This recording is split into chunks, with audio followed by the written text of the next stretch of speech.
इस कहानी की शुरुआत में दोस्तों हमें एक हंसते खेलते परिवार को दिखाया जाता है जो कि रोज़ की तरह अपने घर में मौजूद होता है कि तभी दोस्तों कुछ ही देर के बाद उस घर का जो आदमी होता है जो कि ब्रेकफास्ट कर रहा था, उसे अचानक से अपने घर के अंदर से कुछ अजीबोगरीब प्रकार की आवाज़ें सुनाई देती है। दोस्तों वो आदमी जैसे ही इन आवाज़ों को फॉलो करता करता उनके पास जाने की कोशिश करता है तो दोस्तों उस आदमी को ये आवाज़ किसी दीवार की तरफ से आ रही थी। वो आदमी जैसे ही दीवार की तरफ कान लगाता है तो दोस्तों अचानक से वो दीवार टूटना शुरू हो जाती है और वो दीवार ही नहीं, उनका पूरे घर पर दरारें पड़ना शुरू हो जाती हैं, विच मीन्स कि कुछ ही सेकंड में उनका घर गिरने वाला है।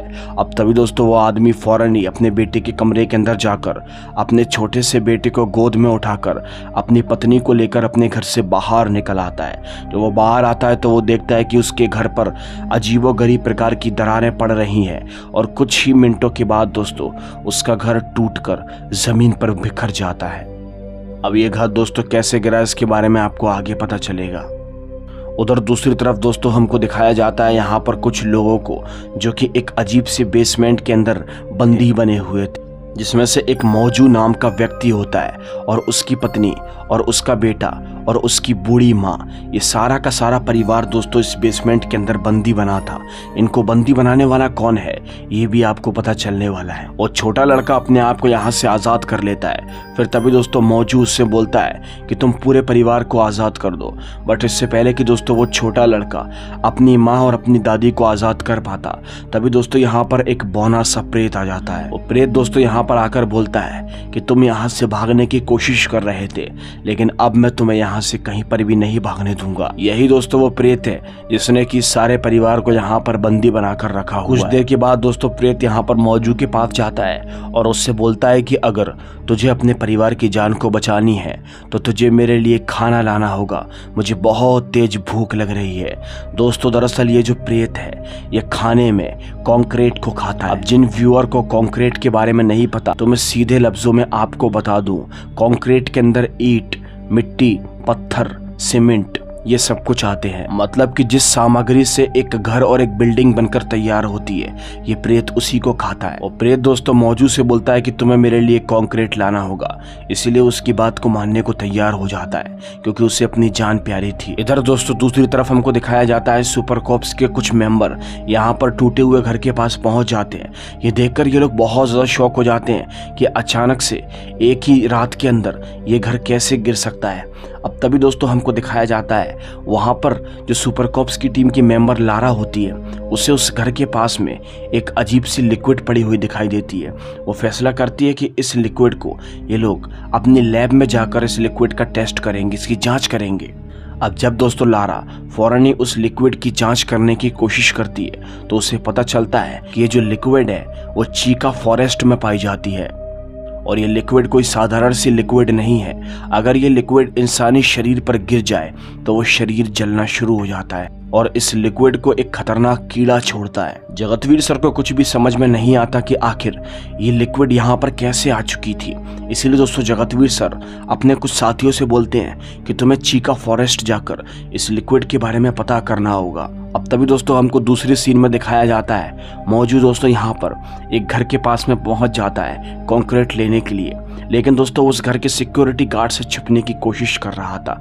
बट कुछ ही देर के बाद मौजू अपने हाथ में एक औजार पकड़े हुए था, वो उस औजार से घर के अंदर छेद करके एक कंक्रीट लेकर दोस्तों वहां से निकल जाता है। मौजूद जैसे ही दोस्तों उस बेसमेंट के पास जाने की कोशिश करता है तो वो रास्ते में देखता है कि उसका सारा परिवार आज़ाद हो चुका है और एक गाड़ी के अंदर भागने की कोशिश कर रहा था। इसलिए मौजू भी फैसला करता है कि ये लोग उस प्रेत से अपनी जान बचाकर भाग जाएंगे।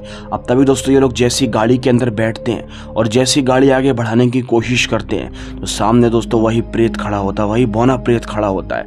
और दोस्तों वो प्रेत ने दोबारा किसे बंदी बनाकर उसी बेसमेंट में ले आता है और बोलता है कि मौजू तूने मेरे साथ विश्वासघात किया है, अब मैं तेरे परिवार को खत्म कर डालूंगा।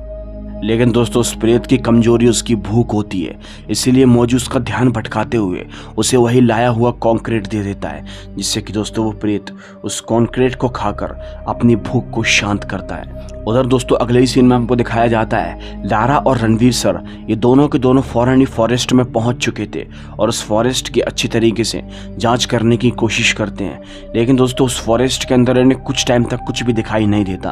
फिर तभी दोस्तों फॉरेस्ट में छानबीन करते हुए इन्हें ऐसा एहसास होता है कि शायद कोई तो इनका पीछा करने की कोशिश कर रहा है। और जब ये लोग अपने हाथ में गन लेकर ये देखने की कोशिश करते हैं कि वहां पर कौन है, तो दोस्तों कुछ ही देर के बाद पीछे से एक आदमी आकर इनके ऊपर हमला करता है। रणवीर सर उस आदमी को रोकने की कोशिश करते हैं और फिर तभी दोस्तों वो आदमी अपनी जान बचाकर भागने की कोशिश करता है और रणवीर सर और लारा ये दोनों के दोनों उस आदमी के पीछे भागते हैं और कुछ देर के बाद ये लोग उस आदमी को पकड़ भी लेते हैं।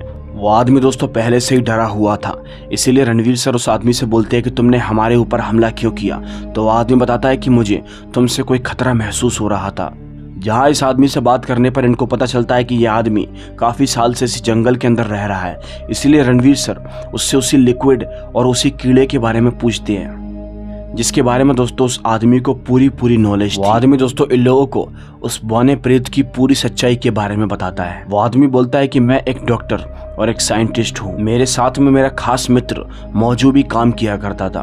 दोस्तों ये वही मौजू की बात कर रहा है जो कि उस बेसमेंट में कैद है। ये आदमी बताता है कि हमारी लैब के अंदर हमने कई सारे कीड़ों को बंदी बनाकर रखा हुआ था क्योंकि हम उन पर एक्सपेरिमेंट किया करते थे। हमारे साथ में एक चीकू नाम का छोटा सा एक बौना सा आदमी भी रहा करता था। चीकू हमारा रिलेटिव था और उसमें बच्चों जैसी अकल थी, इसीलिए वो उन कीड़ों के साथ में बहुत खेला करता था। लेकिन एक बार चीकू ने एक बोतल के अंदर से एक कीड़े को आज़ाद कर दिया और उस जहरीले कीड़े ने चीकू को काट खा लिया।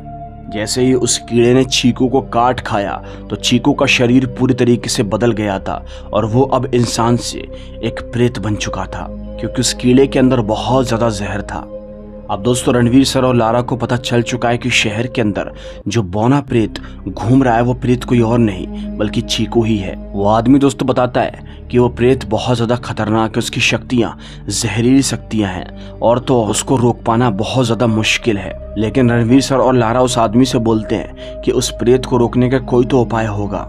फिर तभी दोस्तों वो आदमी उन्हें एक उपाय के बारे में बताता है। वो आदमी दोस्तों इन लोगों को बताता है कि उसको रोकने का केवल एक ही तरीका है। मेरे पास एक जहरीला केमिकल है, अगर वो केमिकल किसी तरह उसकी बॉडी में चला जाए तो शायद उसका खात्मा हो सकता है। बस दोस्तों ये लोग अब सारी सच्चाई के बारे में जान चुके थे। फिर तभी दोस्तों हमको अगले ही सीन में दिखाया जाता है मौजू और उसके पूरे परिवार को, जो कि दोस्तों उसी बेसमेंट के अंदर आज़ाद होते हैं। मौजू ने उन्हें दोबारा किसे आज़ाद करवा दिया था और अब दोस्तों मौजू फैसला करता है कि वो अपने पूरे परिवार को लेकर यहाँ से भाग जाएगा। बट इससे पहले कि दोस्तों यहाँ से भाग पाते तभी दोस्तों वही बौना प्रेत यहाँ पर दोबारा किसे आ जाता है। इस बार दोस्तों वो प्रेत यहाँ पर आकर मौजू पे बहुत ज़्यादा गुस्सा करता है और बोलता है कि तुमने एक बार फिर से मुझे धोखा दिया, मेरे साथ विश्वासघात किया। दोस्तों वो प्रेत उस पर बहुत ज़्यादा गुस्सा करता है, लेकिन फिर तभी दोस्तों मौजू अपनी अकल को लगाते हुए उस प्रेत का ध्यान फिर से भटका देता है और उससे बोलता है कि तुम चिल्लाओ मत, मैं तुम्हारे लिए एक और स्वादिष्ट कॉन्क्रीट लेकर आ जाऊंगा। बस दोस्तों फिर क्या था, वो प्रेत दोस्तों मौजू नाम के व्यक्ति से बोलता है कि मुझे बहुत तेज भूख लगी है, जल्दी मेरे लिए कॉन्क्रीट लेकर आओ। उधर दोस्तों अगले ही सीन में हमको दिखाया जाता है जगतवीर सर ने पूरा फैसला कर लिया था कि कैसे ये लोग उस जहरीले केमिकल को उस प्रेत के शरीर के अंदर डालेंगे। उससे पहले जगतवीर सर अपने कुछ साथियों से बोलते हैं कि जल्दी ही इस मौजू नाम के व्यक्ति को पकड़कर लेकर आओ, जिस मौजू के बारे में जंगल में उस डॉक्टर ने जिक्र किया था। फिर तभी दोस्तों अभी हमको दिखाया जाता है कि सुपर कॉप्स की टीम का एक मेंबर फौरन ही मौजू को ढूंढने के लिए निकल जाता है। मौजू उसे एक जगह रास्ते में मिल भी जाता है जो कि उसी प्रेत के लिए कॉन्क्रीट लेने के लिए जा रहा था और तभी दोस्तों वो उसे अपनी गाड़ी में बिठाकर यहाँ पर जगतवीर सर के पास लेकर आता है। पहले तो मौजू कुछ भी बताने को तैयार नहीं था, लेकिन जगतवीर सर उसे अपने तरीके से पूछताछ करते हैं तो वो उसकी मदद करने के लिए तैयार हो जाता है। मौजू जगतवीर सर को बता देता है कि वो प्रेत अगली कौन सी प्रॉपर्टी खाने के लिए जाएगा, इसीलिए हमें उस जहरीले केमिकल को उसी प्रॉपर्टी उसी घर के ऊपर डालना होगा। अब तभी दोस्तों अगले ही सीन में हमको दिखाया जाता है वो प्रेत भूख के मारे तड़पना शुरू हो जाता है। फिर तभी दोस्तों कुछ ही देर के बाद हम देखते हैं कि दोस्तों वहाँ पर मौजू आता है उसके लिए एक छोटा सा कॉन्क्रीट लेकर, जो कि उसकी भूख को शांत कर सके। लेकिन दोस्तों उस प्रेत को वो कंक्रीट थोड़ा सा लग रहा था। इसलिए वो मौजू से बोलता है कि अब मुझे बहुत सारा खाना खाना है, इसलिए तुम मुझे उसी प्रॉपर्टी के पास लेकर चलो। अब तभी दोस्तों मौजू फैसला करता है कि वो उसे उसी प्रॉपर्टी के पास लेकर जाएगा, और तभी दोस्तों वो उस प्रेत को अपनी गाड़ी के अंदर बिठाकर उसी घर के पास लेकर पहुंच जाता है जहां दोस्तों सुपर कॉप्स की टीम ने उसके लिए पहले से ही जाल बिछा कर रखा था। गतवीर सर और उनके साथी बगल में ही दोस्तों यहाँ पर छुपे हुए थे। फिर तभी कुछ ही देर के बाद दोस्तों हमको दिखाया जाता है वो प्रेत फौरन ही उस घर के करीब बढ़ता है और उस घर की दीवारों को खाना शुरू कर देता है। वो प्रेत दोस्तों जैसे ही वहाँ की सीमेंट, बजरी और ईंट को खाता है कि तभी दोस्तों कुछ ही देर के बाद उस प्रेत को चक्कर आना शुरू हो जाते हैं, क्योंकि दोस्तों सुपर कॉप्स की टीम ने इस दीवारों पर उसी जहरीले केमिकल को छिड़का था जो जहरीला केमिकल जंगल में उस डॉक्टर ने उन्हें दिया था। अब यहाँ पर दोस्तों जैसे ही वो प्रेत कमज़ोर होता है तो यहाँ पर सारे के सारे लोग फौरन ही आ जाते हैं और उस प्रेत के ऊपर गन चलाना शुरू कर देते हैं। बट दोस्तों गन से उस प्रेत के ऊपर ज़्यादा कुछ फ़र्क नहीं पड़ रहा था, इसीलिए वो अपने मुंह के अंदर से वही जहरीली लिक्विड को छोड़ रहा था जिस लिक्विड से इंसान जल जाता है। दोस्तों कुछ देर तक वो प्रेत अपने मुंह से जहरीली लिक्विड छोड़ रहा था कि तभी कुछ ही देर के बाद दोस्तों वो जो केमिकल उसके शरीर के अंदर गया था उसका असर होना शुरू हो जाता है। वो प्रेत दोस्तों पूरी तरीके से कमज़ोर पड़ चुका था। अब उसके अंदर बिल्कुल भी शक्ति नहीं बची थी कि वो अपने मुंह से जहरीली लिक्विड भी छोड़ दे। इसलिए दोस्तों फौरन ही सुपर कॉप्स की टीम उस पर गन फायर करना शुरू कर देती है और कुछ ही देर के बाद वो प्रेत नीचे गिर जाता है। शायद सब लोगों को ऐसा लगता है जैसे कि वो प्रेत मर चुका है, इसलिए दोस्तों मौजू उस प्रेत के पास पहुंचकर उससे बोलता है कि अच्छा हुआ ये मर गया, इसने मेरी नाक में दम करके रखा था।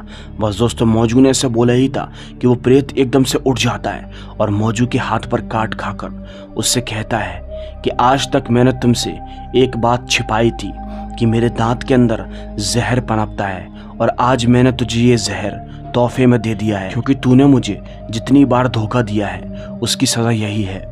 जी हाँ दोस्तों, इसी बीच दोस्तों फौरन ही रणवीर सर उसके ऊपर गोली चलाकर शूट करके उसे जान से मारकर ख़त्म कर देते हैं। लेकिन दोस्तों अब यहाँ पर उस प्रेत का जहर मौजू के शरीर के अंदर चला गया था, जिससे कि मौजू की भी मौत हो जाती है। उसकी मौत को देखकर दोस्तों उसके परिवार वाले बहुत ज़्यादा टेंशन में होते हैं और रोना शुरू कर देते हैं, क्योंकि दोस्तों जाते जाते उस प्रेत ने मौजू को भी ठिकाने लगा दिया था। खैर इसी के साथ ये कहानी यहीं पर ही खत्म होती है। अगर आपको ये वीडियो अच्छी लगी हो तो लाइक करके चैनल को सब्सक्राइब कर देना। मैं आपसे मिलूंगा एक और दिल दहला देने वाली कहानी के साथ। तब तक के लिए बाय एंड सी।